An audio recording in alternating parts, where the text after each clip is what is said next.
कुछ लोगों ने अपनी बात कही लेकिन कुछ साइलेंट है। थैंक यू विशाल।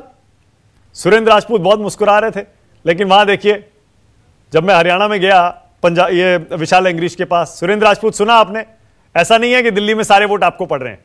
वो दरअसल रिपोर्टर जब जाता है वहां पर तो वो तो डिपेंड करता है किस तरह के वोटर उसे वहां मिल जाते हैं। सुरेंद्र राजपूत तो जो बातचीत आपने सुनी उससे अंदाजा मत लगाइए कि आप दिल्ली जीत रहे हैं।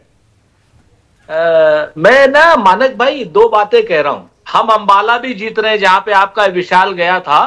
कल सारा दिन मैं यहां चुनाव प्रचार में था। ये मेरी ससुराल की कंस्टिट्यूएंसी है, यहाँ पे अच्छा। बहुत बढ़िया चुनाव वरुण जीत रहा है, आप इस चीज को जान लीजिए। मैं आपको जिम्मेवारी से कह रहा हूं, सारा जो रूरल एरिया है ना, वही क्या नाम अंबाला की बगल में घेल है, घेलड़ी है, सारे जितने गांव है, निर्मल सिंह मोड़ा के गांव है या सरवारा के गांव है, सारे के सारे हम लोग एक तरफा जीत रहे हैं यहाँ पर। तो वो अपनी जगह पर एक बूथ से ना हमारे को कोई फर्क पड़ता है, ना एक बूथ से साजिया जी को कोई फर्क पड़ता है। हाँ। ये हम इस चीज से हम सहमत है, ठीक है ना। लेकिन एक जनता की जो बयार है वो बदलाव की ओर है। आज मैं आपको बताऊं, 4 दिन से हरियाणा और पंजाब में था मैं, तो क्या नाम पंजाब में प्रेस कॉन्फ्रेंसेस कर रहा था, तो हरियाणा से निकलता हुआ आया था कल, तो मैंने देखा वहां पर। तो आप इस चीज को एक चीज जान लीजिए कि ये चीजें तो हो गई अपनी जगह पर। आज एक बड़ी महत्वपूर्ण बात हुई है मानक भाई, ऐसी मतलब बात कभी जिंदगी में आप नहीं कर सकते। प्रधानमंत्री तो क्या करेंगे, ताजिया सोच नहीं सकती। आज प्रधानमंत्री जी कह रहे कि साहब विपक्ष मुजरा भी कर ले तो भी मैं आरक्षण के साथ खड़ा हूं और विपक्ष अपने वोटों के सामने मुजरा करे।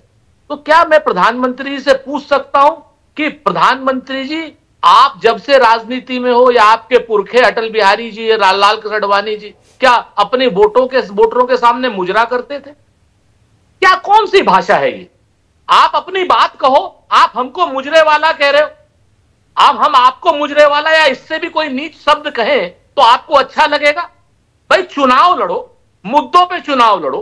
कभी आप भैंस पे चुनाव लड़ते हो, कभी आप मंगलसूत्र जैसे पे चुनाव लड़के 2 भैंस में से 1 भैंस चोरी कर लेंगे, कभी कहते हैं मंगलसूत्र चुरा लेंगे, कभी कह रहे विपक्ष मुजरा कर लेगा।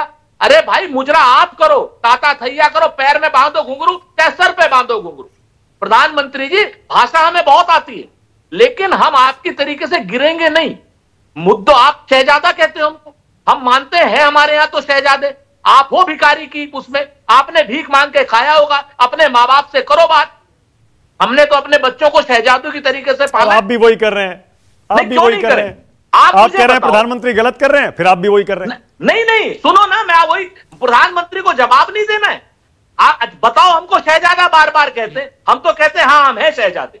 हमारे राहुल जी हैं शहजादे, अखिलेश जी हैं शहजादे, हमारे तेजस्वी जी हैं शहजादे। उन्होंने, उनके माँ बाप ने उनको शहजादों की तरीके से पाला। अब आपको अगर दूसरे तरीके से पाला हो तो अपने माँ बाप से शिकायत करो ना। तो वो तो उसमें गर्व करते हैं, वो तो उसमें गर्व करते हैं। वो ये कहते हैं ये परिवारवादी हैं, इनका पालन पलन शहजादे की तरह हुआ और आज भी शहजादे की तरह राजनीति करते हैं, परिवारवादी हैं। वो तो मानते हैं कि हाँ मैं गरीब परिवार से आया हूं, मैंने चाय बेची। पिछले 22 सालों में, पिछले 30 सालों में प्रधानमंत्री कोई एक दिन बता दें जिस दिन उन्होंने पैदल चला हो, जिस दिन उन्होंने भीख मांगी हो, जिस दिन उन्होंने चाय पी हो, जिस दिन वो हवाई जहाज से नीचे चले हो, जब से वो मुख्यमंत्री हैं।